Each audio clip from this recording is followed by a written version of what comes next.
All right, well, welcome everybody to today's ROC Leadership Institute training. I'm glad you can be here. I think we met everybody on the way in. I'm Alan Blake. I'm from ROC, New Hampshire. I'm an organizational trainer in Concord, New Hampshire. And with me is Chris Bourcier, who's also a ROC, New Hampshire employee and trainer. Chris, say hi to everybody.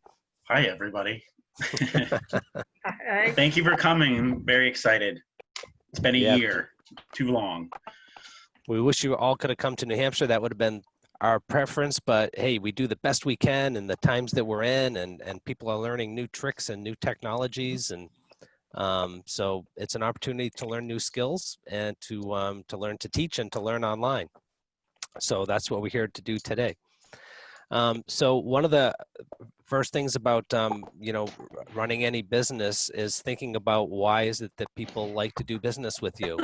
And one of those reasons is the same reason that you have friends that you like, and that you like to do business with people that you like, right? People that are friendly and you're comfortable around and treat you well. So one of the first things we try to do in networking and new businesses, and something maybe you can do when you're working with, whether you're on a board or at an annual meeting or whatever it might be, is to try to welcome people that come to a meeting. So, ideally today we would have welcomed each person as they came into the meeting today and into the training, and shook hands and find out where you're from and maybe ask some questions about why you're there. We couldn't do it in this environment, but at least we tried to welcome people as they came into the meeting and identified them by name that they want to use and find out where they are, so we can begin to create some connection with people that we're going to be doing business with. So I think what we're going to do is we're going to start by looking at, and you all should be seeing my screen, right? Mm-hmm. Okay.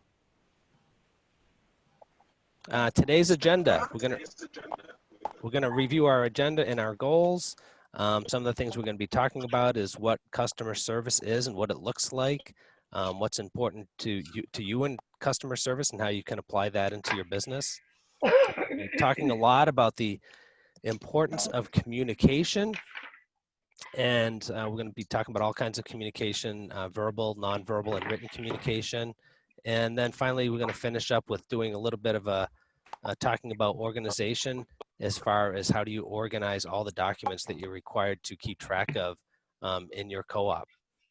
So those are the things we had on our agenda. Were there anything else that anybody wanted to cover today? Did you have other thoughts about what we were going to be doing?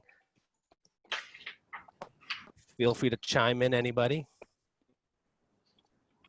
No? If there's other things that come up during the meeting, feel free to bring them to our attention, and we'll kind of put them in the parking lot and address them at the end if we have time.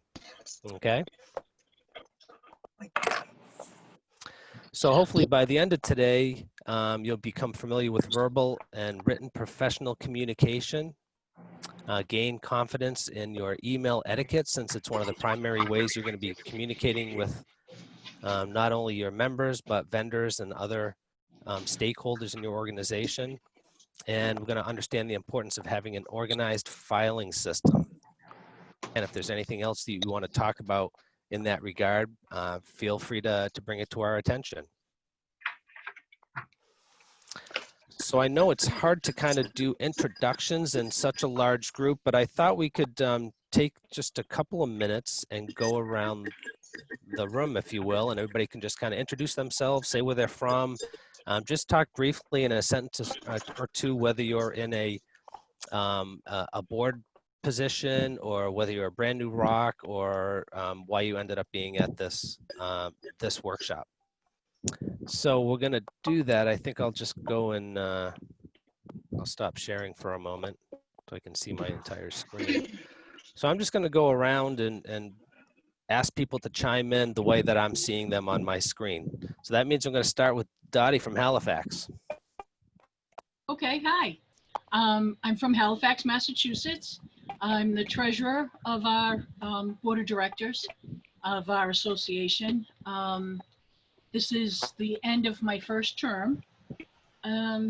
We've been a ROC for 3 years.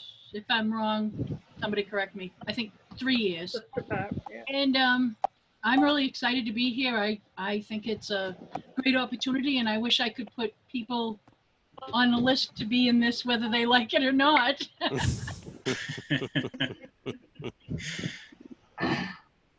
Anything else you need to know? Well, thanks, Dottie. It's good to see you here. So we'll move over to Debbie, also from Halifax. I am from Halifax. I'm on the board of directors with Dot. I'm also chairman of the Rules and Bylaw Committee.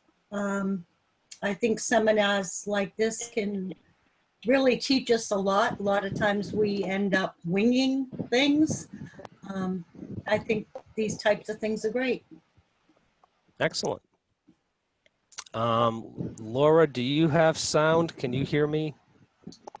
I know Laura's having some technical issues there.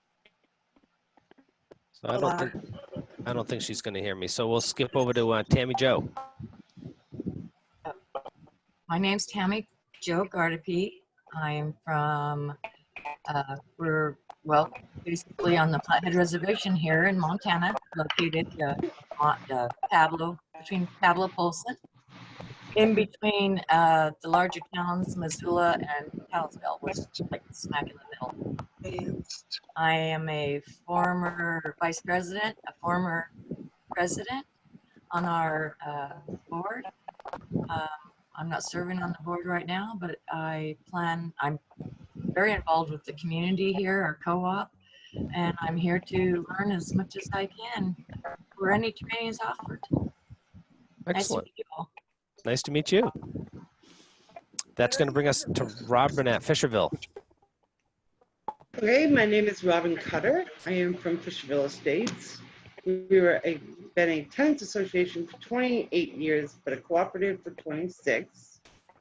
That means we're old school. I've just recently resigned as long-term president of this cooperative, but I remain very active on many committees and being a member. The reason I'm here is because continuing education for a passion that I've had for 28 years. That's awesome. Great. Thanks, Robin. Thank you. That brings us to Janine. Can you hear me? We can. Okay. So I'm from Greenville Estates in New Hampshire. This is sort of new for me. I've been with the co-op for about 3 years. I'm a paid member, so I'm not part of the board. I just run the office for them. The co-op's been around. I think we were one of the first co-ops that were actually officially set up. So it's run fairly old school, and I've been begging for training for 2.5 years. So I'm very excited to be here just so I can learn more about everything. Excellent. Welcome aboard. Thank you. That brings us to Susanna from Attleboro, North Attleboro.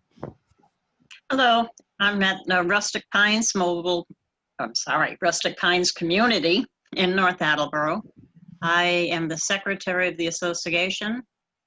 I started here, I moved in May 2 years ago, went to the first meeting in June and was elected as secretary, so they threw me right in right away. Last year was the first time I went to the ROC-a-thon, and it was fantastic. I really enjoyed it, got a lot of training that day. I've also signed up as on outreach and education. I'm trying to get as involved as possible. I'm also on the membership board for the association, and my term is up this year, so as secretary, so I don't know what's going to happen. We're a very small community. We only have 40 homes here. So when not too many people are anxious on getting on the board. They didn't have a secretary for like 3 years, so I get a feeling I'm going to be secretary again. You wouldn't be the first person that's happened to. No, it's happened to a couple of other ones in here too. But I got a feeling that I might be doubling up on another board member because she's dropping off also. No good deed goes unpunished, as you well know. Okay, I'll keep that in mind. Carol, you're next. I'm Carol Hodgkins from Wardtown in Freeport, Maine. We have been a co-op for 5 years. We just celebrated our 5th anniversary in May. I am the president of the board. I am also the chair of the communication committee, and we just formed a social events committee, and guess what? I'm the chair of that too. Nice. Yep. Excellent.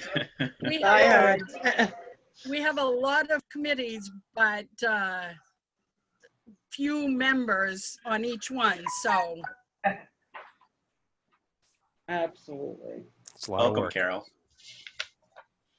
So Diane, also from Halifax.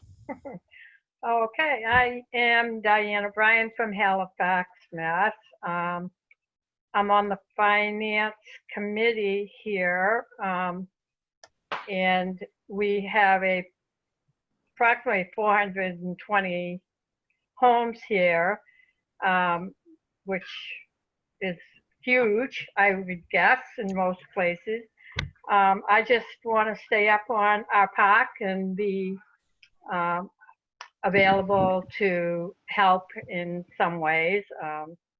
And that's why I decided to take a few of these classes. So Nice. that's all I have. Well, we're glad you did. Melanie.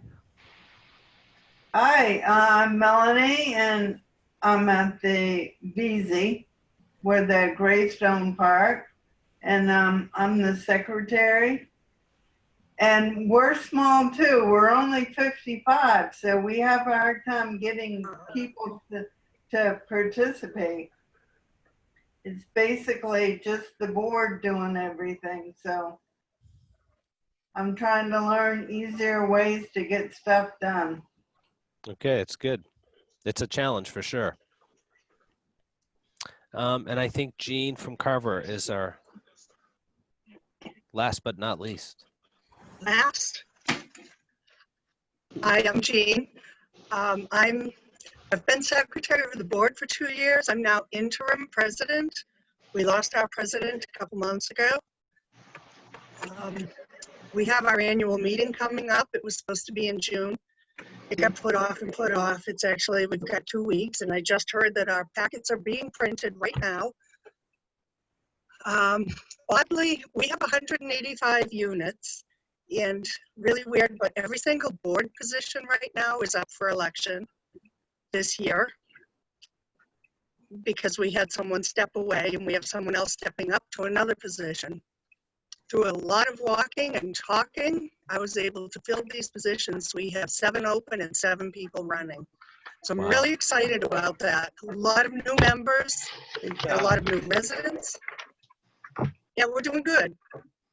Excellent. That's good. That's really good to hear.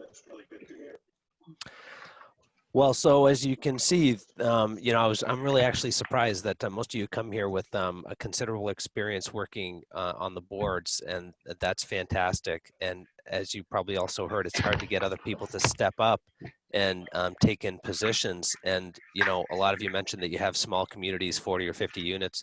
It's hard in the communities that have 100, 200, 300. So it's always a problem. And we have communities in New Hampshire that are much smaller, 15, 25, 30 units. So that's always a challenge to get people to step up. But I'm often just amazed when people do need to step up, they do. So, they'll let you carry the load as long as you let them let you carry the load. Just keep that in mind when you're signing up for that next term as a board member. Yeah. Could be a 14-year stint. Could be. So great. It's glad to see you all. A lot of experience here, working on a lot of committees. A lot of committees do a lot of the heavy lifting for your communities. And I'm sure that you're doing a lot of communication by email and other ways. And one of the things that we wanted to start off talking about is customer service. And we thought it would be useful if we just kind of took a few moments to think about organizations that we do business with, or each one of you individually, and kind of try to focus for a minute on what it is about that particular business that that makes it a positive experience for you. So Chris is going to create a little whiteboard, and why don't you give it thought for a minute or two, and then you can give Chris maybe the name of the organization and just a couple of words, one or two that describe why it is that that's an organization that you like to do business with. So go ahead, give that thought for a minute or two, and then I'll come back and we'll jump in and share our thoughts about that.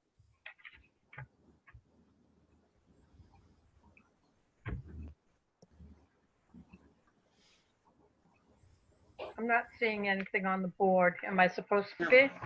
No, what we're going to do is we're going to go around the room. Well, actually, what we'll do is I'll give you one to get started. So I do business with a group called Pheasant Ridge Golf Course, and I'm in a golf league there.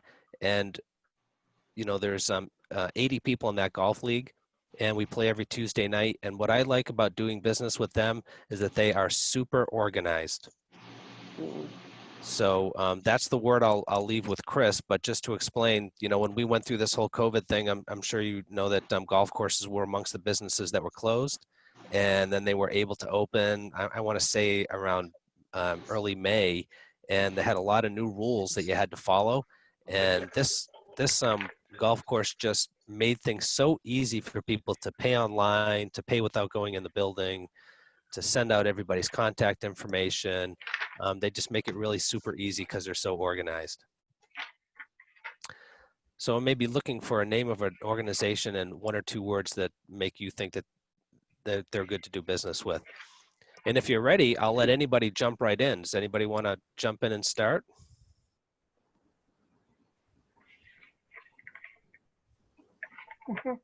Don't make me call on you. All Okay, right. I'll go. Hi, Gene.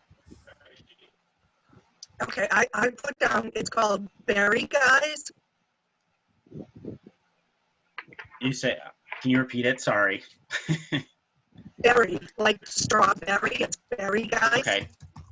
Berry guides. Guys. No, guys. Guys. Like, Two guys. like gentlemen. There you Berry go, guys. Yep. All right. It's a little sandwich shop around the corner. So sandwiches.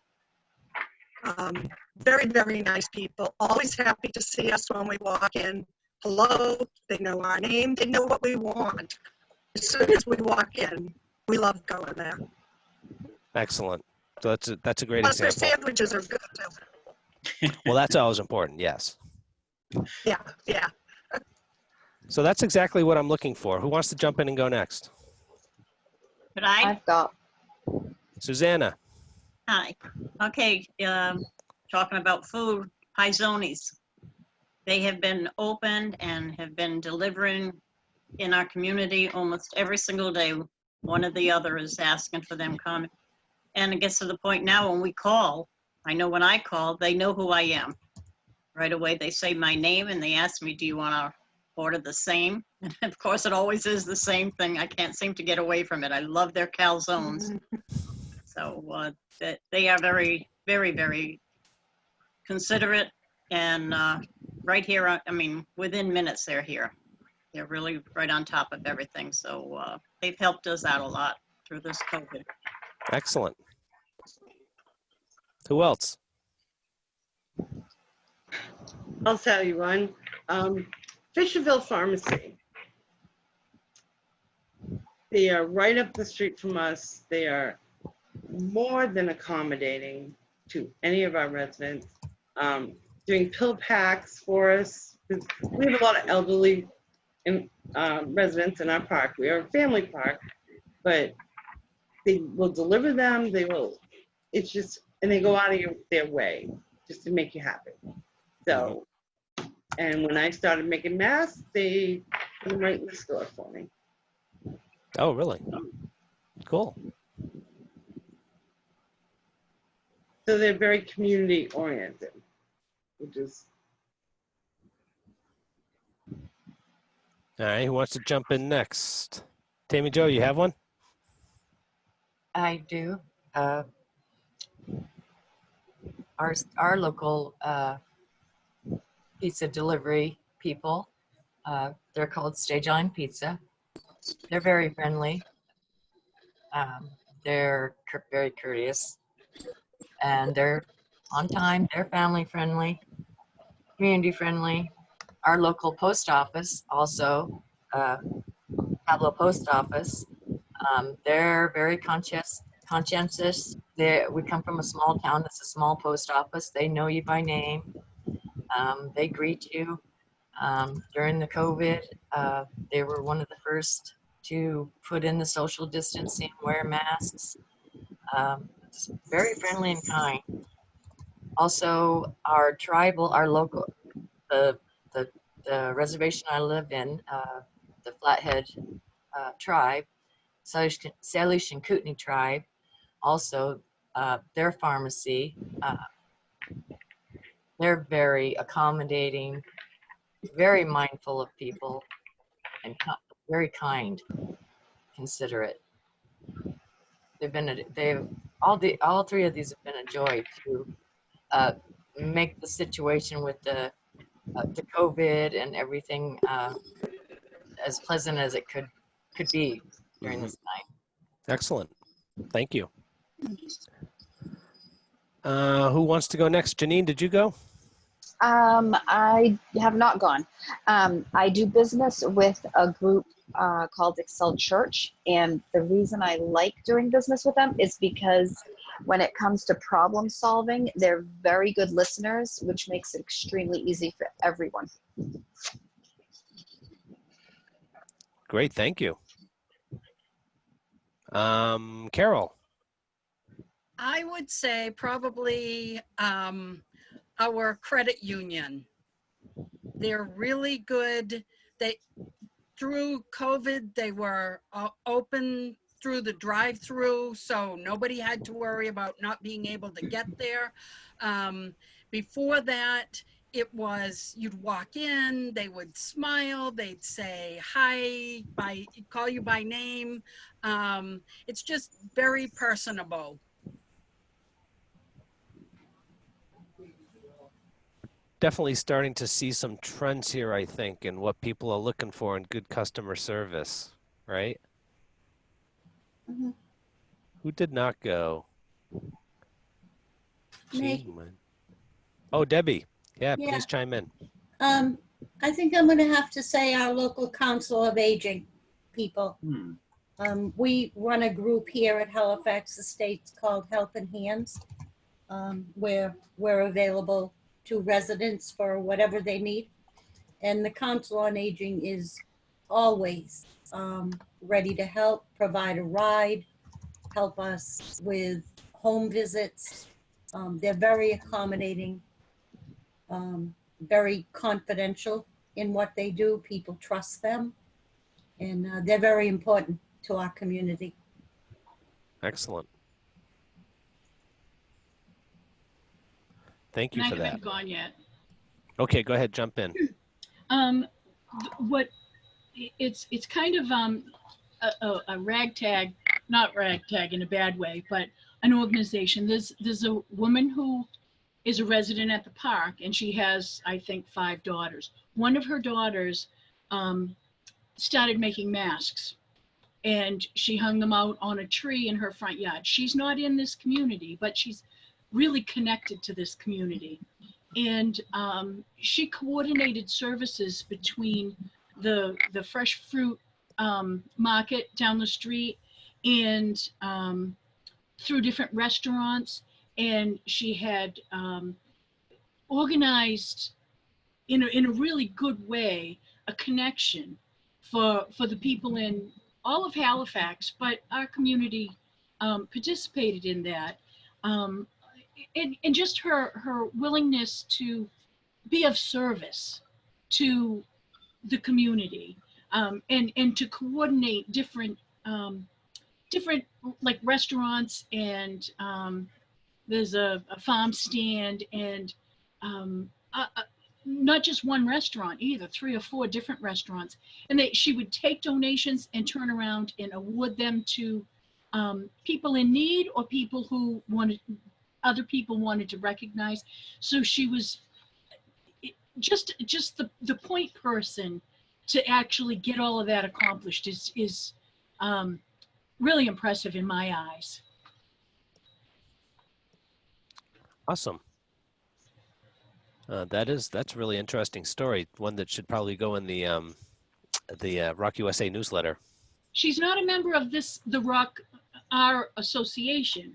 Her mom is. So she's a few streets down, but she's very well connected.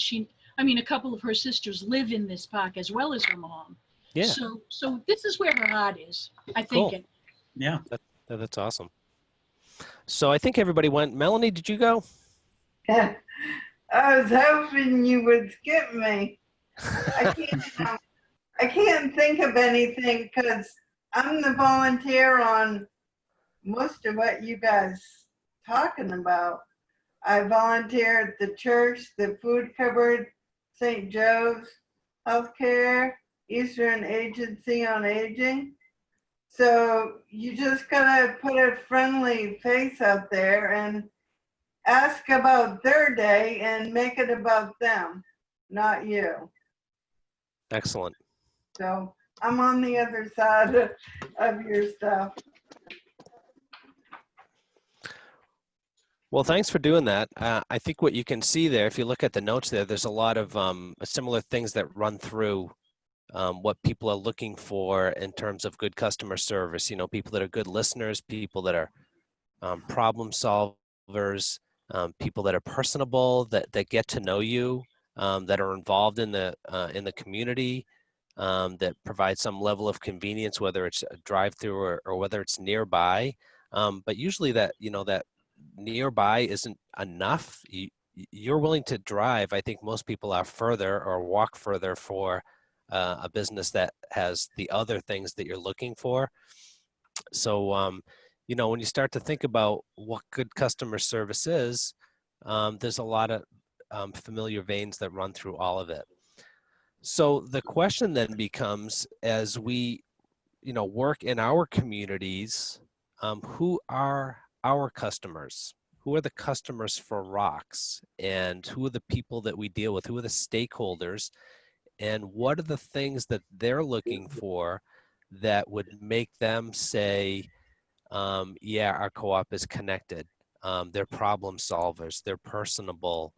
They're organized. They're efficient. They provide, professionalism, and they care about us. How do we go about doing that? How do we get ourselves in a place where when we ask people what do they think about the community, they're saying the types of things that you've just said right now? That's what customer service is really all about. So to kind of make that transition, to start thinking about, who our customers are and what we can do to help them, or we thought we would put you in some groups and let you have that discussion, talking about who are your customers, and then talk a little bit about, well, actually, I'll let Chris convert to that, and I'll set up some breakup rooms. So do you want to take over from here, Chris? Sure, let's do it. Yes, so I will stop sharing. Let's talk about internal and external customers. So you are a ROC, and you are a business, right? So there's plenty of, if you don't provide customer service to the people outside the organization, that hurts your reputation. If you don't provide good customer service to the members or the residents, even if they're not members, that hurts your really collective power as a ROC. If you can't, everything works. It's a cooperative. Everything works if you cooperate together. If you guys are separated, if you're,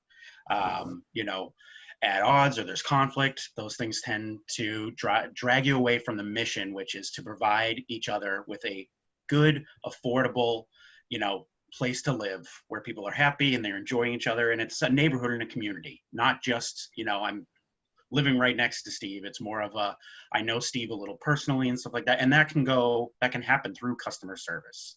So what are the ways? So let's just talk about who are your external customers as a ROC. The city of Concord. Okay. Can you elaborate a little, Robin? If you know your reps and you just be a person when you walk into, we're lucky enough to invite the mayor to our annual cookouts. So we are very friendly with our ward clerks. What are they? We have different wards. Right. And, there are reps. You get involved with the city, the government actually, and just small. And then, you know, we had to have an infrastructure. The city was more than welcome to write a grant for us for their assistance in that. And I just feel it's really important to be in good business with your city locals and Has anybody else created a relationship with the city or town or state reps, whoever it may be? I think Robin's right. I think it goes a long way. You know, they know how to do so many things, how to get so many things and have so much information that they can provide. And it's one of those situations where you don't know that you're going to need city, town officials until you do need them. You know, permitting, all of that, everything you're going to have to do at some point is going to be tied to the community your ROC is in. So that's a great example. Thanks, Robin. Anyone else? External customers? Tammy Jo? Our vendors that we use. Yeah, so Like contractors, outside people that we hire to do things for our ROC. okay. So can you like plow, trucks, landscapers, things like that? Is that what you're? Yes. So how do you work with them right now, and how do you make sure that when you're working with them it's productive? Well, I haven't had the chance to really work with the vendors myself directly. Okay. But I do know that I'd like to see a better relationship with them. We have an operations manager, and so between the operations manager and our property management, that seems to kind of go, and that seems to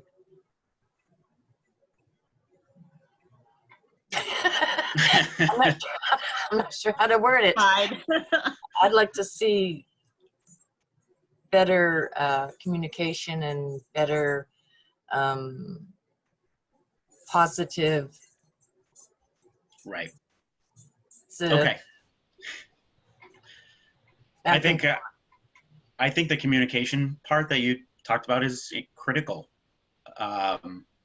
So, and we're going to be talking about that luckily today. A lot of this is about communication. So, you know, Alan and I will go into that soon. Anybody else have any, even if they're vendors, are there specific vendors you work with that, you know, you've created a relationship with that? I'm going to mention, I'd like to mention this, but Dottie could probably back it up better. We have been dealing or trying to deal with the electric company on our lights in this park, which we have many, many, many. And she has been very busy calling our electric provider. And I think she can attest that the woman in customer service has been very good to her, from my understanding. To you, Dottie. Every time, I mean, I finally did get in touch with someone where, I don't know, it was probably just luck of the draw, but she has been very helpful and very friendly with me, and answers any question that I may have. So we've got a connection now with this woman. If we have any question, it's somebody that we can actually email or call and go back and forth with. And so it's kind of a treasure. It really is. It makes you feel good that you got someone on your side in the big electric company. That's great to hear. Alan, are we ready for the small group discussion? Yeah, we can do that. I just will point out that nobody mentioned one of your external customers is your lender. Don't forget that one, right? Oh, your members. Your members are your internal customers, right? Mhm. So do you want to set them up for what they're doing in their groups, or? Yeah. So there's going to be, I think you have 2 groups set up, Alan? I have 2 groups, yep.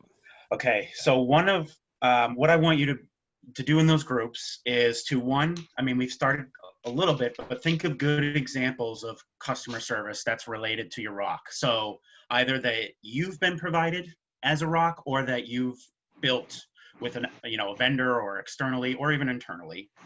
And then the second thing to think about is what are the challenges that you have to provide good customer service as a ROC? Challenges to provide good service? Yeah. What Okay. makes it challenging for you to be able to do that? What are some of the roadblocks? Outside or inside? Both. Customers. Yep. Okay. Both your members and any other internal and the external. So yes. Both. So I'll send everybody off to their breakout rooms, and then we'll come back and report out to each other. Okay, so about 10 minutes or so.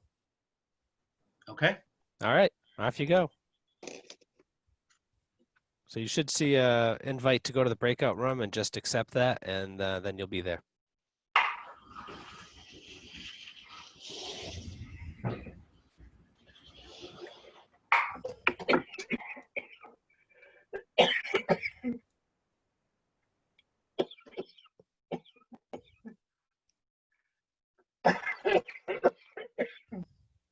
Bones in that water.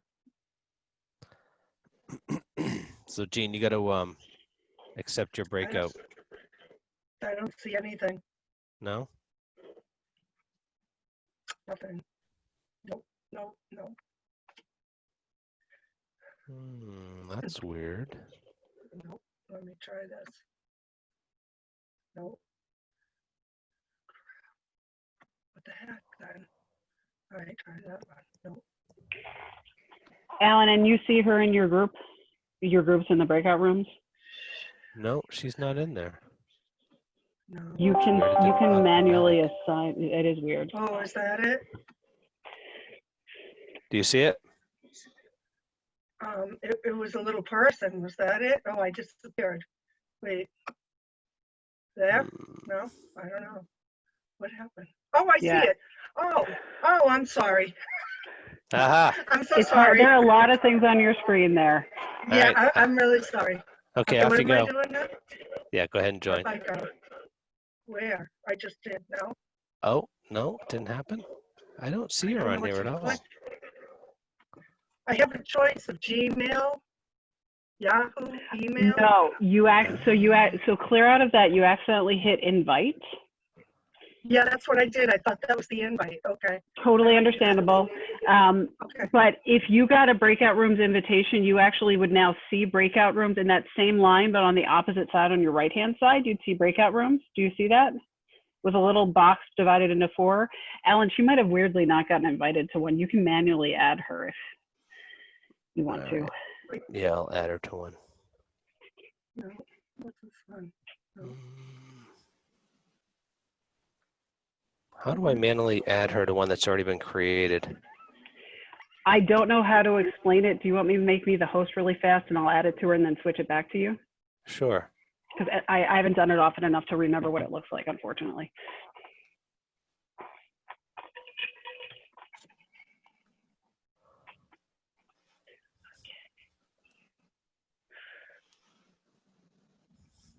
Oh, that's weird. I see why you were having the problem. Yeah, I don't So even the see her reason on you're there. having the problem is because she's not showing up on the list.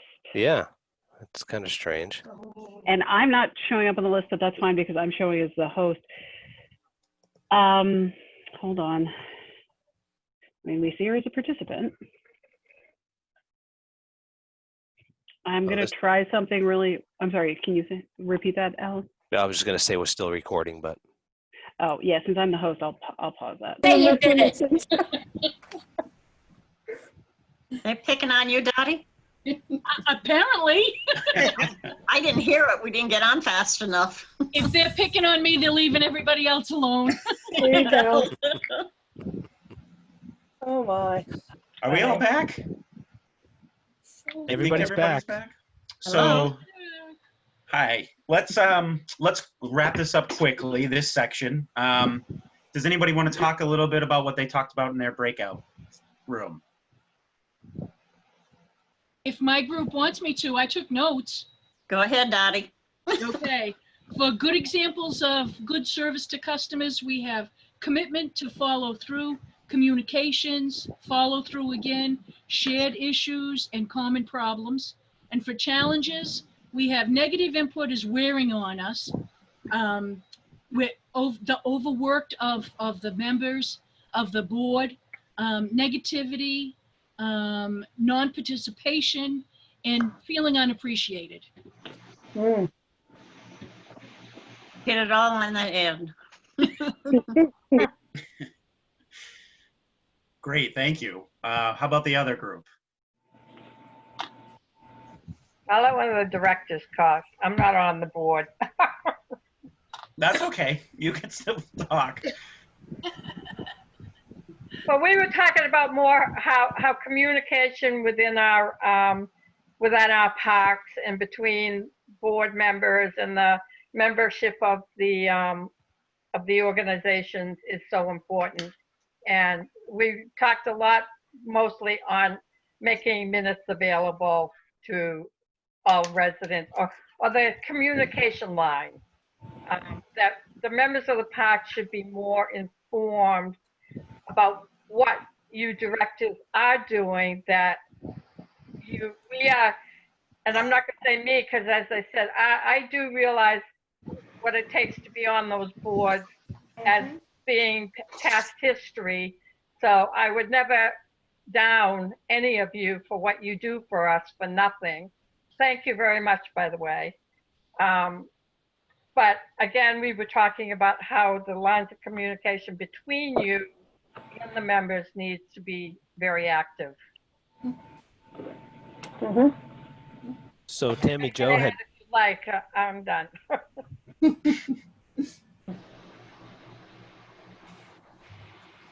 Alan? so Tammy Jo had brought up a situation where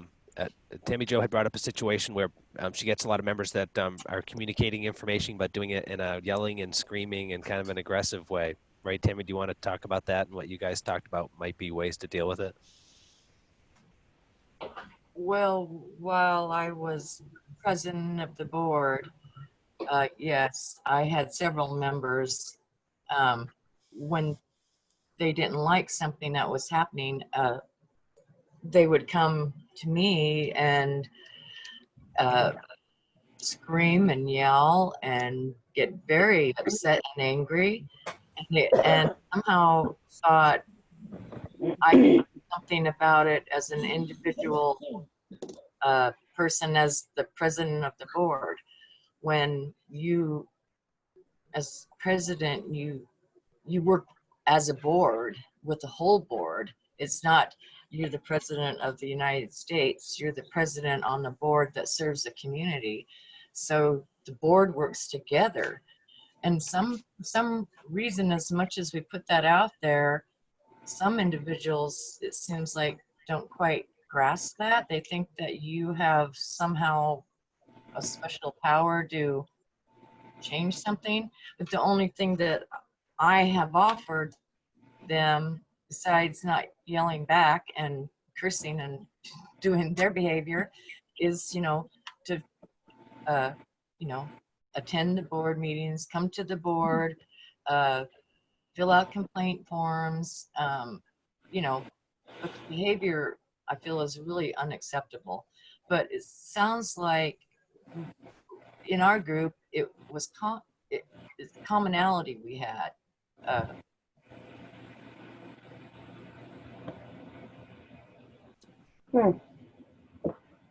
Thank you, Tammy Jo.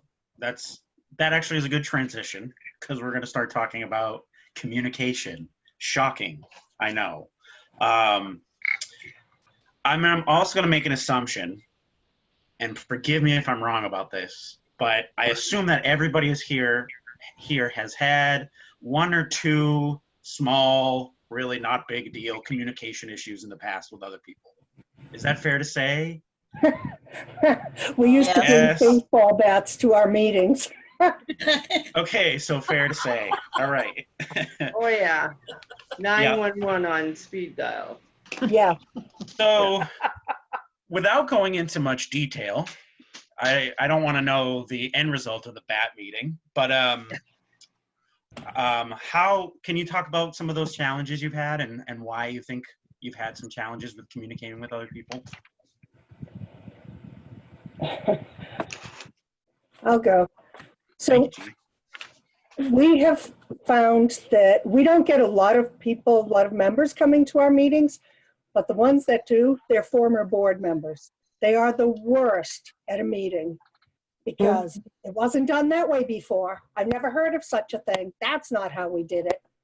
Nasty, nasty. All we can do is we try to just talk to them and say, you know, we understand that. That was a great way to go. But we're doing this now. This is a whole different situation. I don't know. Okay. Yeah. Anybody else ever run into that issue? I think the first thing is it helps to de-escalate it if you acknowledge that you realize they're upset. If you let them know you realize that and you even understand why they're upset. I think that can really de-escalate a situation. I agree Great, with thank you. I definitely agree with that. And this isn't this where when, you know, residents or community members, you know, I like to request that they get familiar with their community rules and their bylaws and things like that, and get involved with the board so that they can become familiar with how things, you know, get familiar with the rules and stuff so that they know that people on the board are not just pulling things out of the air and making it a rule or being mean or anything. We're trying to follow a certain set of rules and following the bylaws and everything. And a lot of people that do come and get a little nasty, they're not familiar with their own community rules and our own bylaws, and they're not participating in the board meetings or the meetings at all.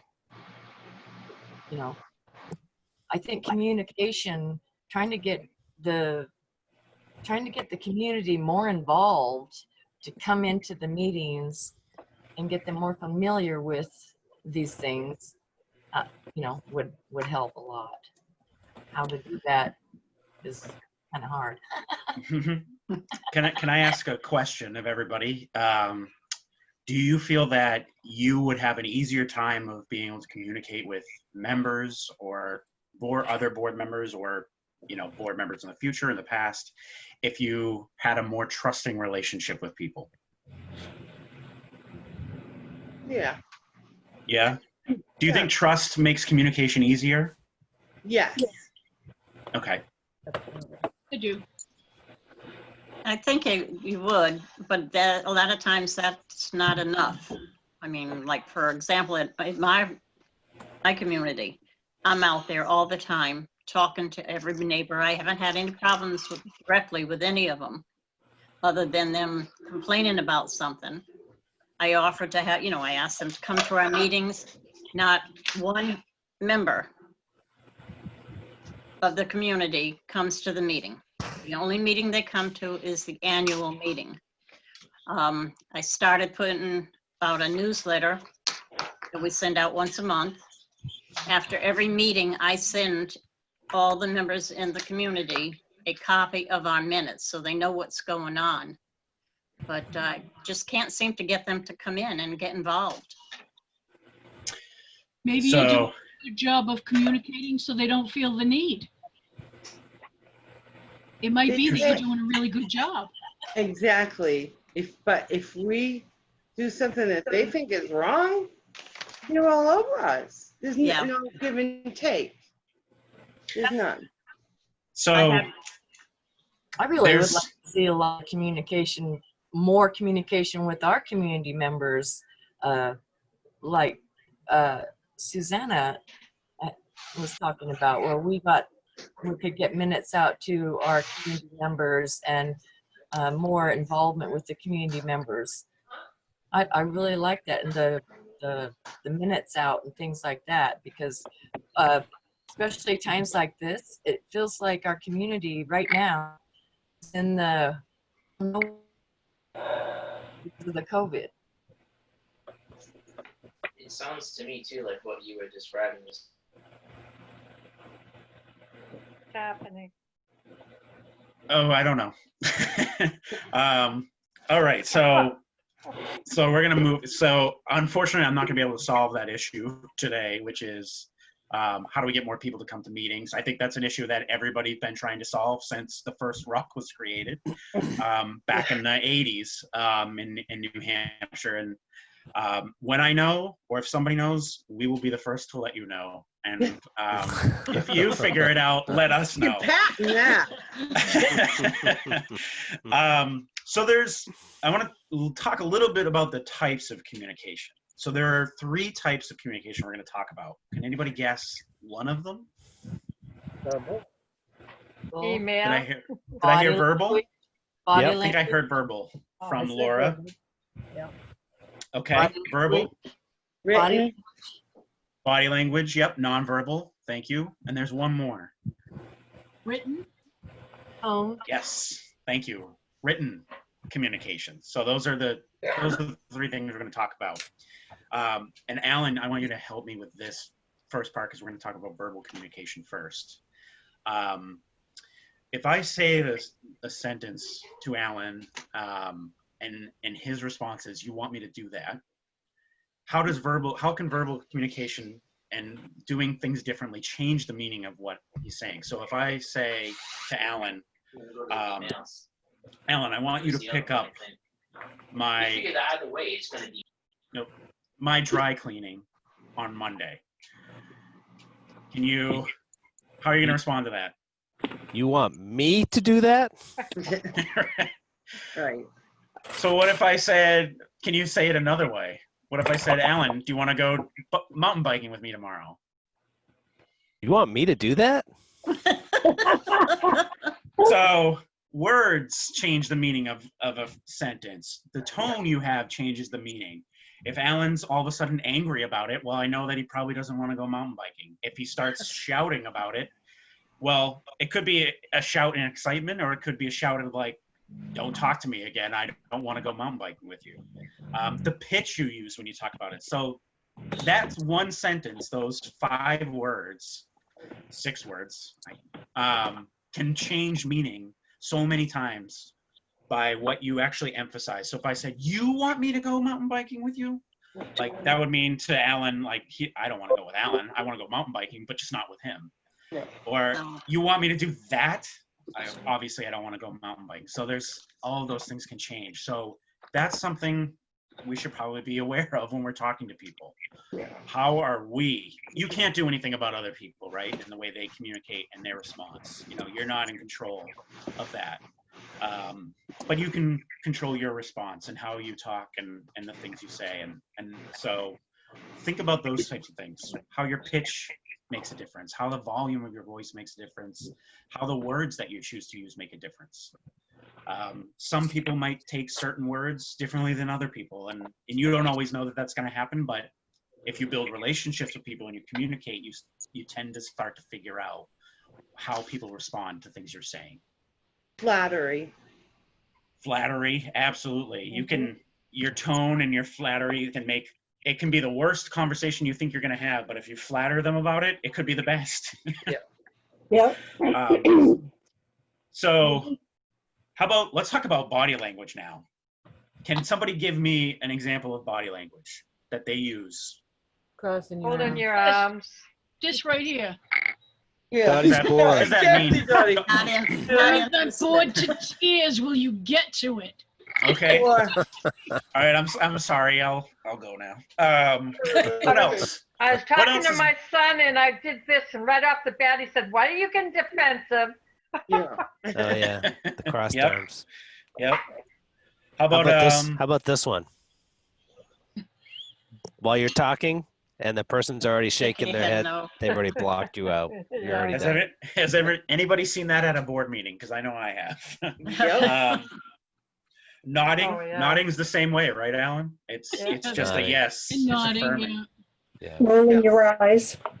rolling the eyes, Oh, throwing the I hands hate up. that. I have a 14-year-old girl at home. Let me tell you. Oh my gosh. What about how about if I'm like leaning in at you and like close? Does that make you feel Nice comfortable? face. Yeah, right. Not that close. Back off. What about just if someone's I- looking at you directly? Does that matter? You know, if someone's making eye depends. contact with you. Absolutely. If it's clear, Yep. you know. Chris, you're Find it making me feel easier on guilty. Zoom meetings because I can't tell who's looking at me and who isn't. Well, this is one of the things that Alan and I were like, how are we gonna talk about this? My hands have to be up here to make any type of. What's another one? How about I mean, Toddy, you kind of talked about your posture. If you're standing up and you're like straight and you're paying attention, people notice. But if you're like back, people think you don't care. You're just there to wait until it's over. Yeah. I bet that the next time you're at a board meeting, after having this conversation, you will look around the room and you will see a lot of these things. And I think that's incredibly important because that's the communication that somebody's having with you. They're communicating with you. When you do it, you're communicating with them. And you might not say anything at all, but it, you know, in your eyes, in the way you move your head, in the posture, it tells people everything that they need to know. But not everybody's great at. I never noticed that when we were meeting in person because we were lined up at a table. So you really didn't see faces or postures or anything. But since we've gone to Zoom, I do see all that. Yeah. That's interesting. Yeah. Yeah. Yep. So Sorry. let's talk a little bit. Let's Alan, can you actually record this on the whiteboard? I think I can. Yeah, it's okay. There we go. So I want to make a list, quick list of those nonverbal, the body language that help communication. What are the things that you do with your body that make people feel more comfortable or spread your message more easily? Smile. Eye contact. Definitely. Do active listening. Great. What does active listening look like? Leaning at the person that's leaning talking. into the person, look interested.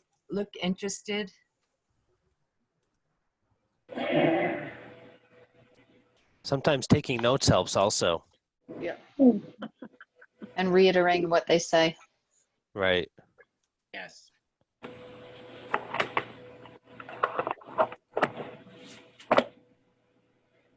Others? Try to put yourself in their shoes. You know, I'm sorry you feel this way. Maybe, I don't know, acknowledgement. Thank you. Sometimes I think when you're nodding your head and showing that you actually hear somebody say the things. Right.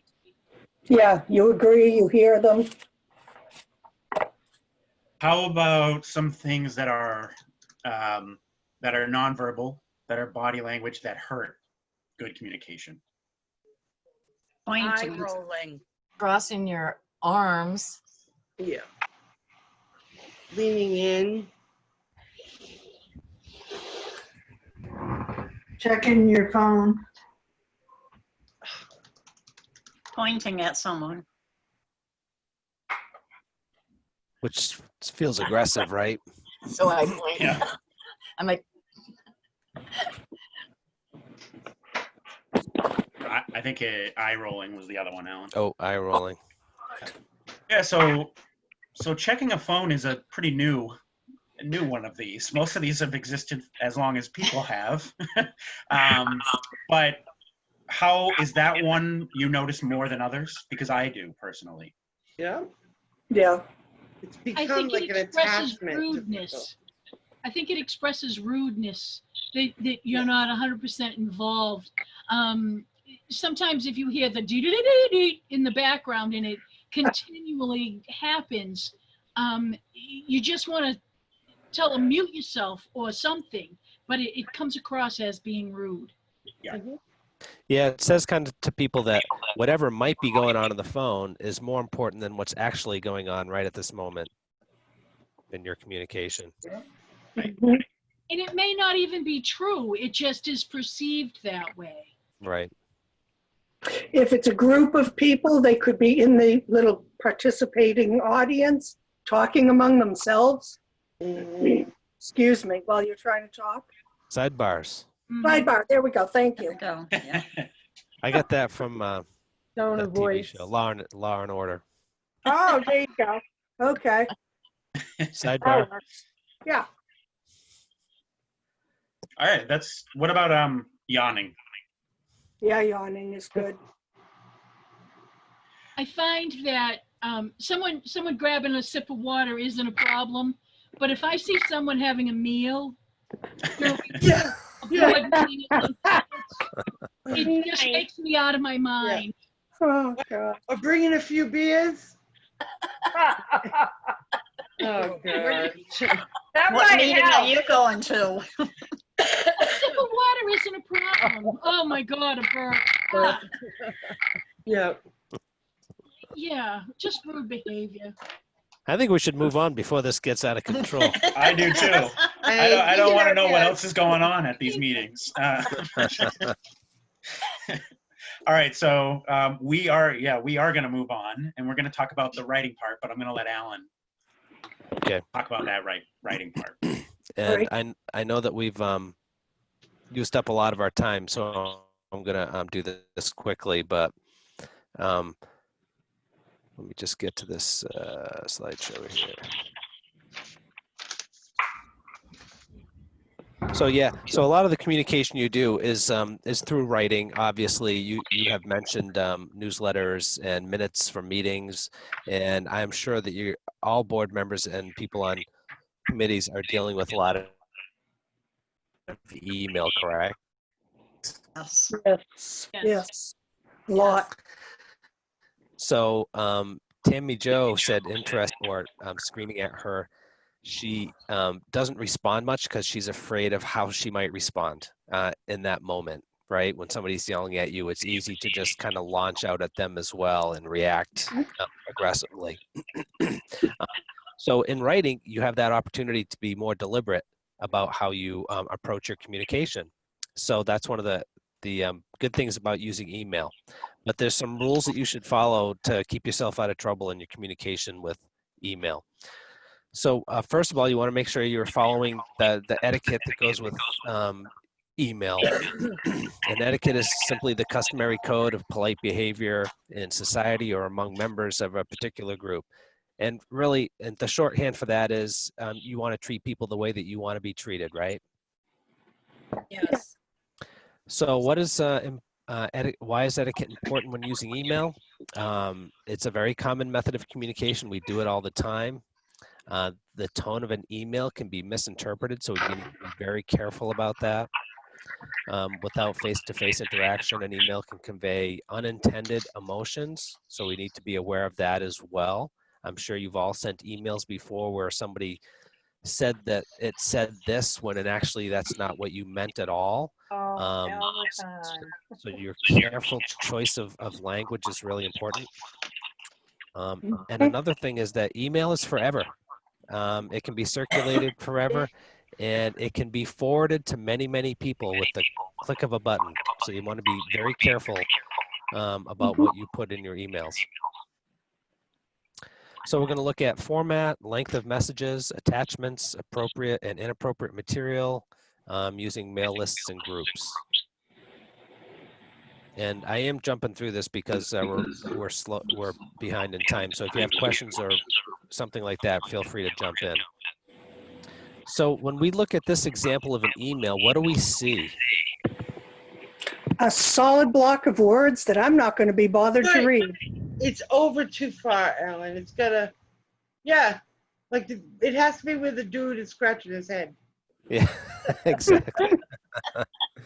But the one block of text, and notice that there's a lack of punctuation, this run-on sentences. You can't see it, honey. Oh, you can't see the No, our pictures are over half of it. Oh, This is part Oh, of your that's true. handout that you got. Do you have that? Oh, it's not I coming wasn't Maybe I gonna can print change. out 23 pages. I was trying to get Maybe I trying to get it on my phone, but I can't. just try to Okay. change the view to make it a little bit smaller. Let me try this. Let me try something else.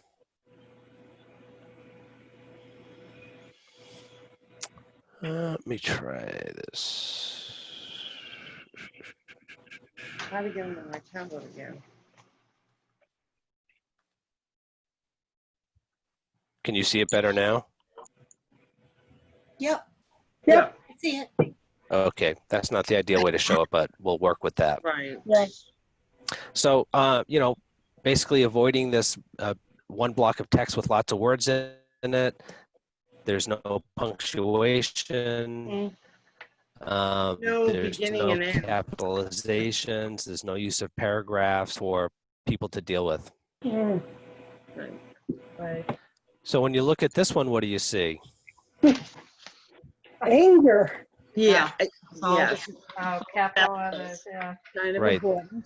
The use of capital letters. Some people like to do it because it's easier, they think, to read because they're larger. It's probably Yeah. actually harder because we're not used to reading all capitals. And it's easy to just put on the caps lock and type away.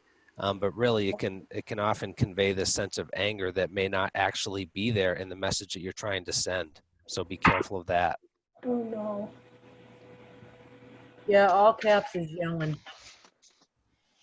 So what's going on with this one?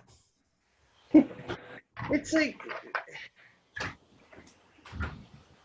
Again, it's all one block of words. I can't read that. It's don't all bother.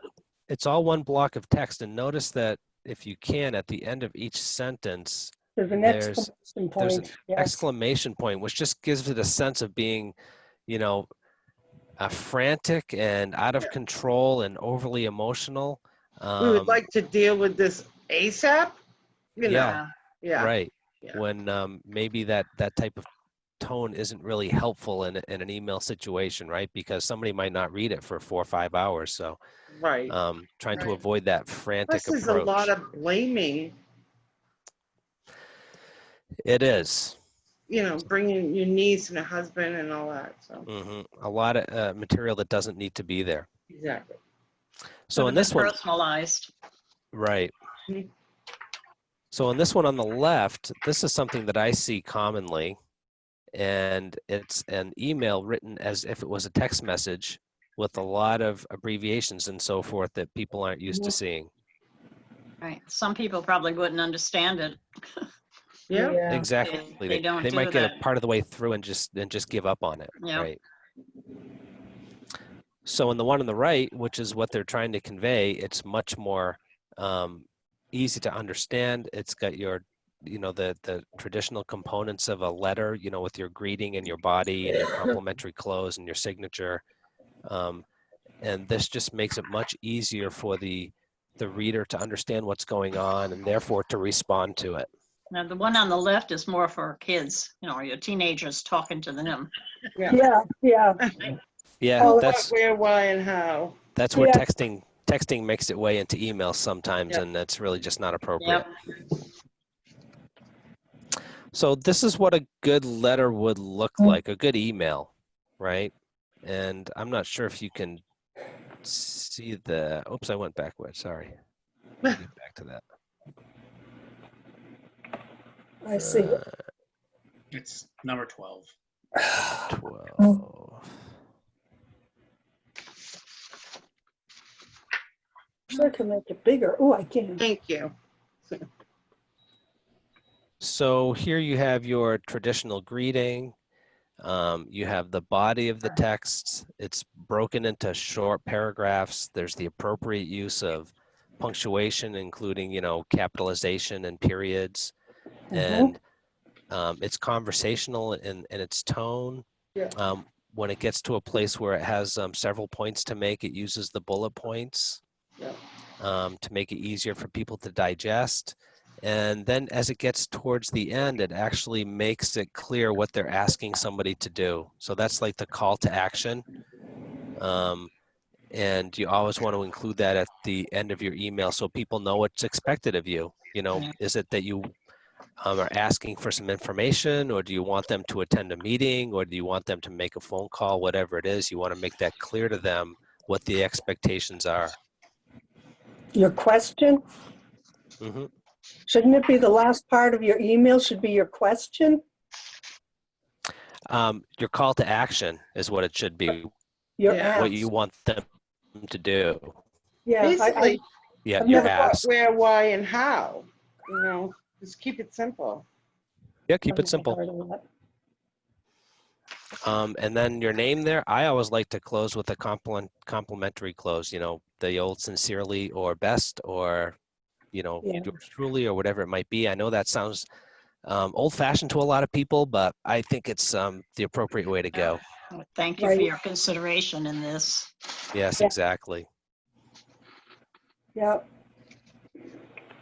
Good. Go ahead.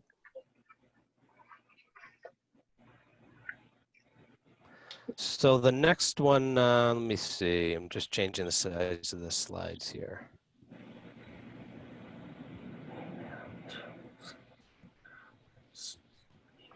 So just in a little bit of a summary, you want to use email during the same hours you would use the phone. There's no need that you need to be responding to emails at 2 in the morning. If people are sending you emails at 2 in the morning, it might be urgent to them at that time. It doesn't need to be urgent to you. Make sure you use your spell check and decent grammar. And it's just because when people read things that are written professionally and of high quality, they're more likely to give credibility to what it is that you're writing and more likely to be responsive. Use caps appropriately and sparingly. Use fonts that are neutral and easy to read. So avoid like using a lot of bold or the script type fonts and things like that. And also an important aspect of emails is your tone. So we try to get a tone that's positive as much as possible when we're talking about, communicating in a way that is respectful of customer service.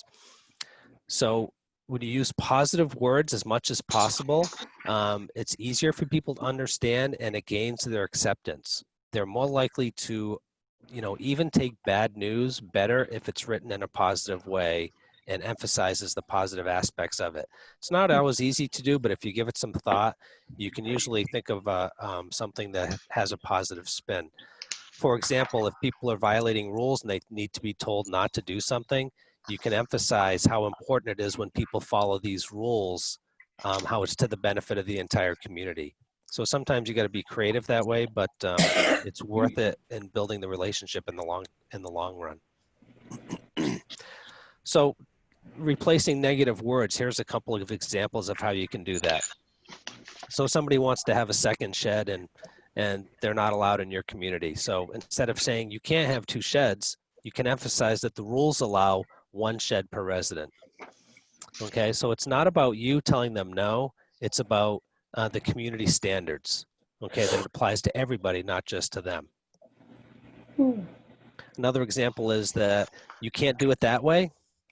You can emphasize that the bylaws spell out how we can do that.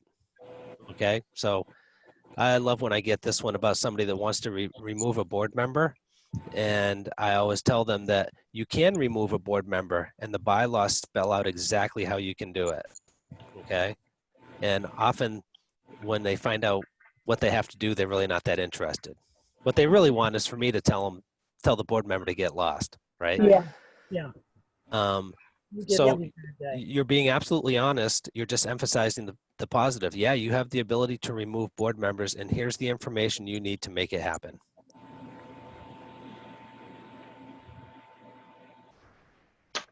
So just a couple of more examples of being focused on ideas and possibilities rather than telling them things that they can't do. So trying to avoid the word not when at all possible. So, you know, instead of saying we do not accept cash payments, you can say we accept checks and online payments. Focus on what you do rather than what you don't do. Instead of telling somebody they did not complete a complaint form, you can tell them how they can access the complaint forms, for example, in the office or on the website. Oops, I had one more. You can not be on the board unless you set up a payment plan. When you set up a payment plan, we can accept your nomination. Okay. So it's really not that difficult to turn a negative into a positive, but it does take a little bit of creative thinking sometimes. There's a couple of more examples. Don't forget to attend the board meeting. Please remember to attend the board meeting. You can't select a vendor until you get 3 bids. You can select a vendor once you have 3 bids. Your paperwork will not be accepted until. Your paperwork will be accepted when, and then you can list the requirements for accepting whatever paperwork that you're talking about. And if you notice, the businesses that you work with, when you think about customer service, these are the approaches that they'll use with you.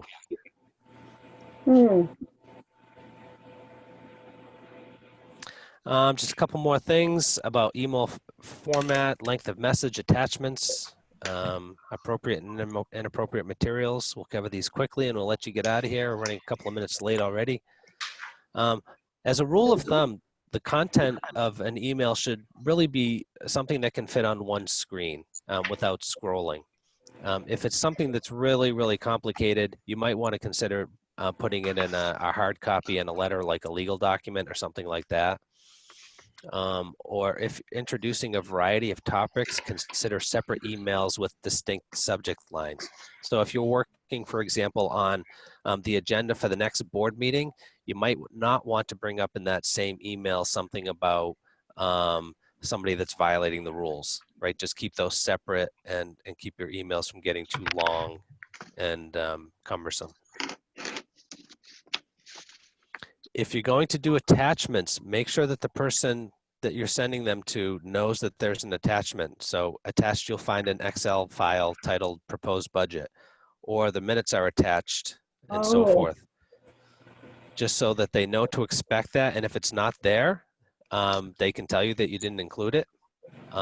Or also just, you know, as a general rule, IT people will tell you, don't open attachments that you don't expect or that are not announced in the email. It's always a bad idea to open any attachments that you don't expect to get. So I tell people, if there's not a subject line in the email and if they're not telling me what it is that they're sending me, I'm probably not going to open their attachment. Now you got to be really careful with that stuff.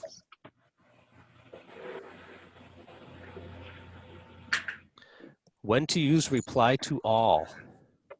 My rule of thumb here is as seldom as possible.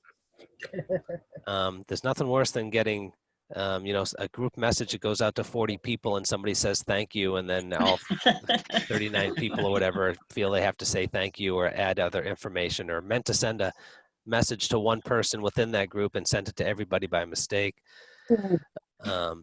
So, you know, use reply to all when more than one person is included on the thread, if your comments need to be seen by everybody. So for instance, if somebody sends out an email to the board about something they want to include on the agenda, it seems like if you're going to comment on that all the board should be included in that discussion, right?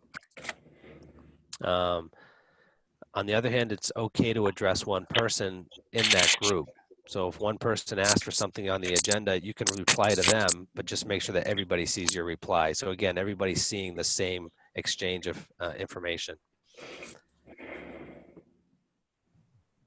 So a couple of examples of inappropriate things. If you're asking for something, don't make the ask last minute. Don't ask for changes to the agenda 20 minutes before the meeting starts. And avoid writing an email that is just a long list of problems or grudges that have been bugging you for a while. That's just not the appropriate way to do that. Because remember, that list can be forwarded to anybody and everybody if somebody wants to do it.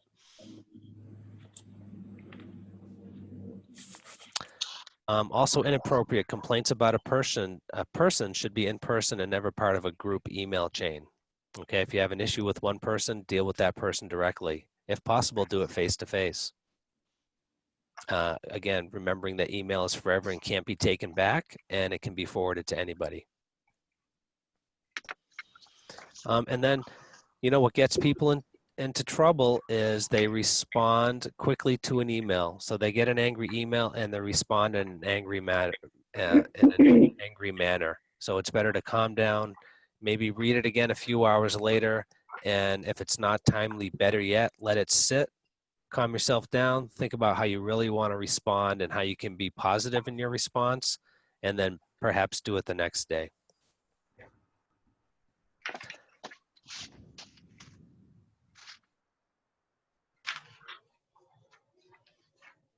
And then if you're receiving an angry email, thank the person for bringing it to your attention. Maybe their concern is legitimate. That doesn't mean you have to fix it. Empathize with their sender's email. If the situation is being resolved, point that out so that they know something's moving on it. Apologize if it's needed. You know, if you were supposed to send out the minutes a week ago and you forgot to do it, it's okay. Just send it out. But don't get caught up in the weeds by arguing the details. Okay, the details should be discussed at a board meeting or face-to-face, not in a back and forth, especially an angry back and forth between a member and a board member. Face-to-face is almost always better to resolve conflict. Because you can use body language. That's right. And people understand tone. I think we've talked about it several times, but you know, it's easier to, you know, understand tone. We make assumptions in emails based on how we're feeling about a situation. So if you're, you know, even if that person's absolutely innocent and just asking a question, if you've had a bad relationship with them or whatever it is, you might take that as it's an you know, attack on me, this email, when it might not be so. So then a couple of things that email are not for. Email is not for board decision making. So you should not be doing your cooperative business by email. You know, it's okay to do things like discuss a board agenda or the time a vendor might be showing up at a community or something like that.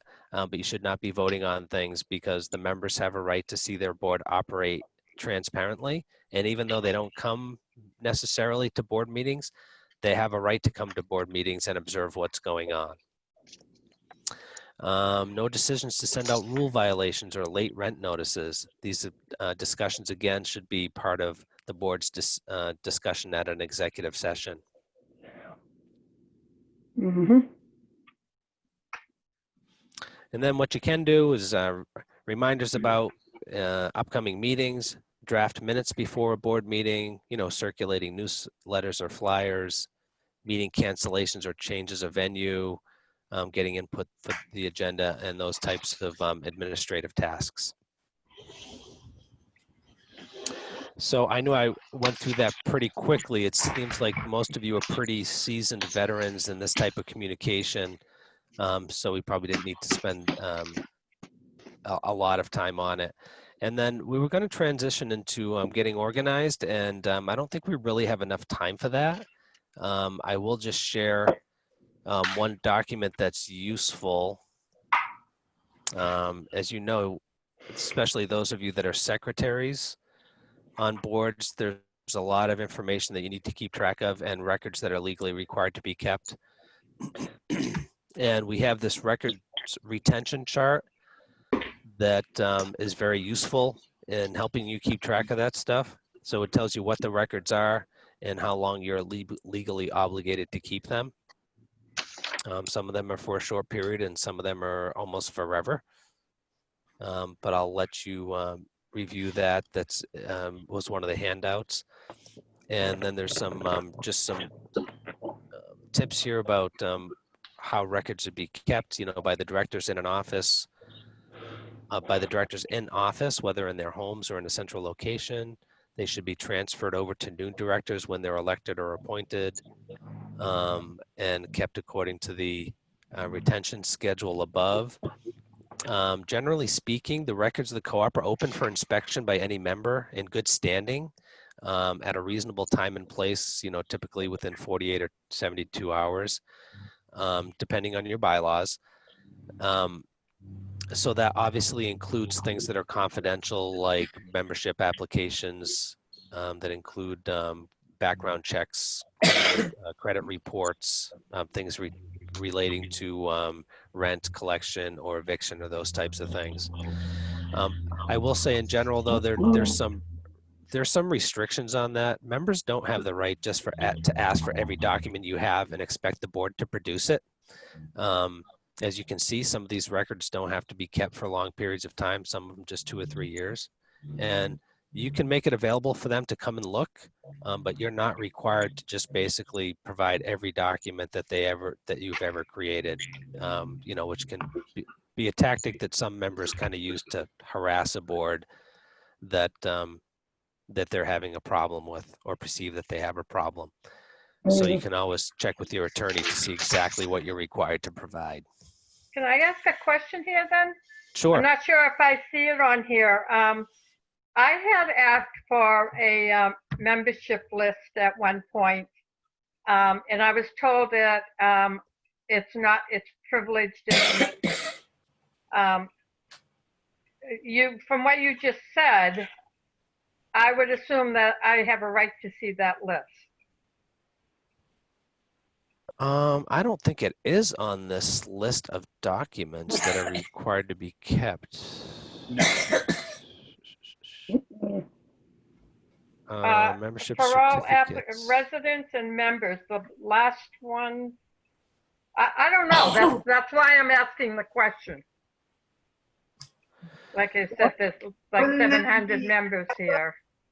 No, that's Wouldn't next to that be Brother. under HIPAA violation? Yeah, it's under HIPAA. I don't think you can. What? Because we had down front a map and residents' names for the fire department and the police department, and we were told we had to take it down. Yeah. It lists a lot, maps, but no names. But why would that be? I mean, it's a, It's the HIPAA laws. We have a but phone the book with HIPAA is names and medical, addresses. isn't it? Not all of it, no. Yeah, I'm not sure of that. It seems to me that if you're a member of a corporation, that the members of Should the know their corporations members. know who the other members are. Yeah. It I should would be think. in your membership handbook, but you can't post it anywhere. Right. Yeah, I wouldn't. Guys, you need to know your members, Yeah, I would Right. think so. I would think that members but it should be can't able be to a obtain a. public thing. I And wouldn't my see why. dog has asked me to go out. Okay. It's That's not okay, much Robert. different than our phone book. We produce a phone book with names and addresses. That's public. But that's the houses, that's not actual members. How do we know who is a member of each household? Yeah, I don't That's know what the I'm answer getting to at. that from a legal perspective. I think that a membership list obviously has to be maintained, and I would think it would be available to other members. But again, I'm not a lawyer, so that might be something you need to talk to your attorney about. I think So. that if you need a list of residents, any resident that answered the census is listed in the street listing and it's available from the town clerk. You may get some information of who people are and where they are living. From that, it's $10 and you buy it from the town clerk where you live. It has the whole town, but it also has every street in our park. So Yeah. that may be where you might want to go if you need Okay. that. So I think the All right, general well, thank you for consensus. that. Yeah, I think the general consensus is that it should be available, but that really is a legal issue for an attorney to give an answer upon, especially it might be different in different states. So, Yeah. Yeah, okay. The I'll other, have to the question last, that. one last thing I would want to point out is make sure you also check your loan agreement, because they may dictate certain documents that need to be kept that might not be on this chart. So it's always a good idea to look at that too, because obviously loan compliance is a part of what you have to maintain. So just quick advice on that. And then the other reason you do this is, yes, it's legal, you have to do it, but it's also just good business practice. It's good to do this. It's important to make sure you keep the records. But I'd also say that when you can get rid of things, it's probably a good time to, because I think we all know Robin's cooperative been around long enough where if they kept every document, they would probably have to buy another piece of land to keep all of those documents there. So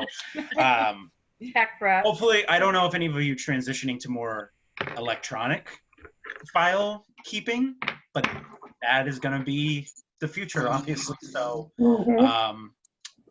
ROC-USA has a software as a service that's called Box, and communities can, and I don't know if you guys do that, but have their documents on there. So if you need to talk to Kate Tech Help possibly, or Heather at ROC-USA, and they can talk you through exactly what you need to do or how to do that. I think, Kate, you all have my contact information. You can definitely reach out, and you can also ask your TA provider if that's somebody.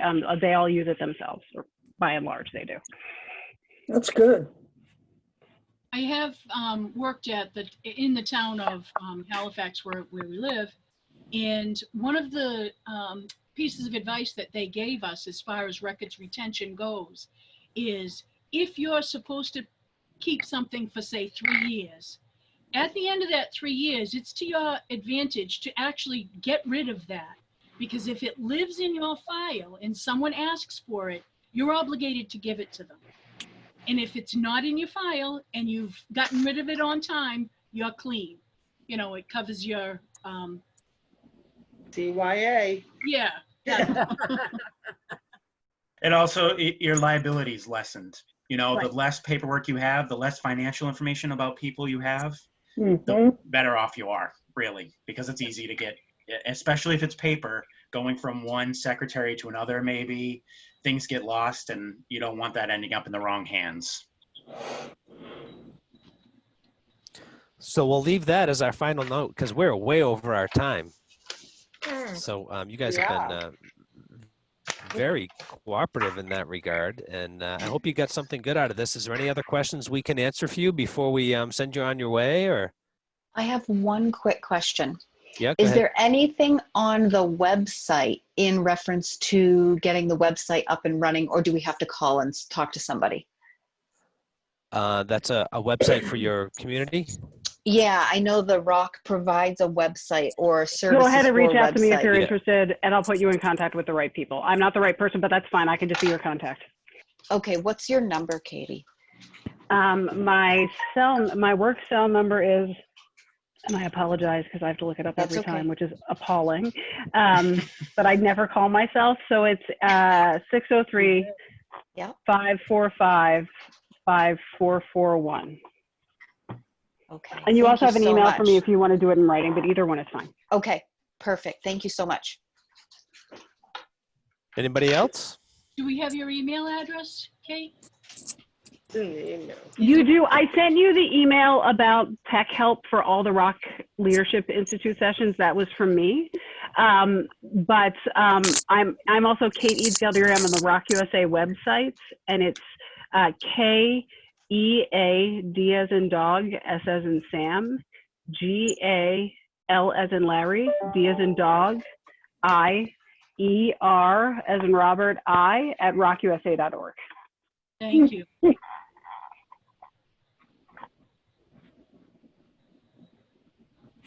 Any other last questions? Nope.